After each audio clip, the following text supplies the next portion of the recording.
مصر جو دولتمند بازنطینی سلطنت کی ایک ریاست تھی، زبردست مذہبی مظالم اور بدترین سیاسی استبداد کا شکار تھا، اور اسی کے ساتھ ساتھ وہ بازنطینی سلطنت کی خوشحالی کا بڑا ذریعہ اور سرچشمہ بھی تھا۔ اس کی مثال اس گائے کی سی تھی جس کو اچھی طرح دہا جائے اور چارہ کم سے کم دیا جائے۔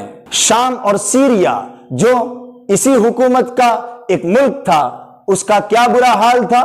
ایک مصنف ہیں، خطۃ الشام کتاب ہے، اس کتاب کے مصنف اس شام کے بارے میں، سیریا کے بارے میں کیا لکھتے ہیں شام جو بازنطینی شہنشاہی کی دوسری ریاست تھی، اہل روما کی توسیع پسندی اور ہوس ملک گیری کا شکار تھا، جہاں صرف طاقت کے سہارے غیر ملکیوں کی طرح حکومت کی جاتی تھی اور محکوم رعیت کو کبھی شفقت و محبت سے واسطہ نہ پڑتا تھا۔ افلاس کا حال یہ تھا کہ اکثر شامی اپنا قرض ادا کرنے کے لیے اپنے بچوں کو فروخت یعنی بیچ دیتے تھے۔ مختلف نوع کے مظالم اور حق تلفیوں، غلام بنانے اور بیگار لینے کا عام رواج تھا۔ تو خلاصہ یہ ہے کہ اللہ کے نبی علیہ السلام کے زمانے کی دو سپر پاور طاقتیں، ان میں سے ایک رومن امپائر کا بہت برا حال تھا، دوسرا پرشین امپائر اور ایرانی سلطنت کا کیا حال تھا، اس کو نیکسٹ کلاس میں ڈسکس کریں گے۔ السلام علیکم ورحمۃ اللہ وبرکاتہ۔